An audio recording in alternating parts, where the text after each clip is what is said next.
మంచిర్యాల జిల్లా కేతనపల్లి మున్సిపల్ పీఠం ఎవరికి దక్కుతుందనే అంశంపై నాటకీయ పరిణామాలు చోటు చేసుకుంటున్నాయి.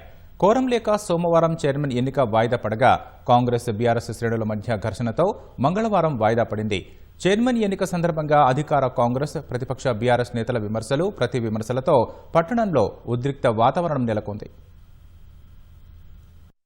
మంచిర్యాల జిల్లా చెన్నూరు నియోజకవర్గం కేతనపల్లి పురపాలక ఎన్నిక రెండోసారి వాయిదా పడింది. కోరం సరిపడా సభ్యులు లేనందున సోమవారం చైర్మన్ ఎన్నిక వాయిదా పడగా కాంగ్రెస్ బీఆర్ఎస్ శ్రేణుల మధ్య ఘర్షణతో మంగళవారం ఎన్నిక ప్రక్రియ పూర్తి కాలేదు.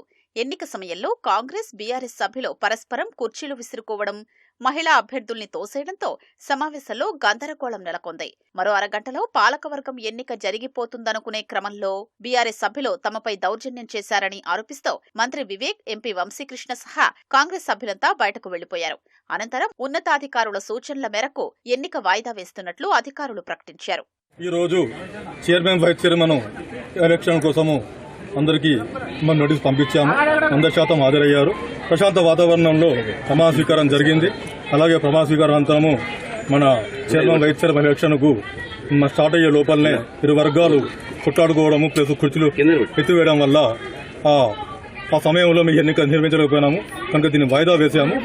ఇట్టి విషయాన్ని మేము రాష్ట్ర ఎలక్షన్ కమిషన్కు మేము తెలియపరుస్తున్నాం. మంగళవారం ఉదయం బీఆర్ఎస్, సిపిఐ సభ్యులతో కలిసి మున్సిపల్ కార్యాలయానికి వెళ్లేందుకు ప్రయత్నించిన బీఆర్ఎస్ ఎమ్మెల్యే కోవలక్ష్మి, మాజీ ఎమ్మెల్యే బాల్కసుమన్ను కేతనపల్లి ఫ్లైఓవర్ వద్ద పోలీసులు అడ్డుకున్నారు. ఉద్రిక్తతల నడుమ అభ్యర్థుల్ని పోలీసులు మున్సిపల్ కార్యాలయానికి పంపారు. కోవలక్ష్మి, బాల్కసుమన్ సహా పార్టీ శ్రేణులు అక్కడే ఉండగా అటుగా మంత్రి వివేక్, పెద్దపల్లి ఎంపీ వంశీకృష్ణ కాన్వాయ్ వచ్చింది. ఇరు వర్గాల కార్యకర్తలు పోటాపోటీ నినాదాలు చేశారు. ఈ క్రమంలో కొందరు మంత్రి కాన్వాయ్పై రాళ్లదాడికి పాల్పడ్డారు. ఆ దాడిలో ఓ కానిస్టేబుల్తో పాటు 2 కాంగ్రెస్ నాయకులకు తీవ్ర గాయాలు కాగా వారిని ఆసుపత్రికి తరలించారు. 10 ఏళ్లు ప్రజాప్రతినిధిగా పనిచేసిన సుమన్ ఎన్నికల్లో ఓడిపోయామనే అక్కసుతో ఇలాంటి దాడులకు పాల్పడుతున్నారని మంత్రి వివేక్ వెంకటస్వామి వివరించారు. ఆయన ఎందుకు మా మీద దాడి చేసి అర్థం కాదు. వారు నా కారు పైన నేనే రాళ్ళు, సెంటర్ బోర్డ్స్, ట్రాఫిక్ మేనేజ్మెంట్ కోసం ఏదైతే ఉంటుందో ఆ బోర్డ్స్ నా కారు పైన విశ్లేషణం జరిగింది. రాళ్ళు తీసుకొని కుట్టడం, పాపము ఆ గొడవలో ఒక పోలీస్ కానిస్టేబుల్కి గాయాలయ్యి పాపం 8 సూచనతోని ఆయన హాస్పిటల్లో 2కి గాయాలు జరిగింది. టీఆర్ఎస్ హయాంలో ఏమైంది? పోలీస్ వాళ్ళని తీసుకుపోవడం, రేడ్ చేయించడం, అందరినీ ప్యాక్ చేసేయడం, ఇవన్నీ కూడా నిజంగా ప్రజాస్వామ్యం కూని అయింది టీఆర్ఎస్ టైంలో. కేతనపల్లి మున్సిపాలిటీలో పాలకవర్గం ఎన్నిక ప్రక్రియ దుశ్శాసన పర్వాన్ని తలపించిందని మాజీ ఎమ్మెల్యే బాల్కసుమన్ విమర్శించారు.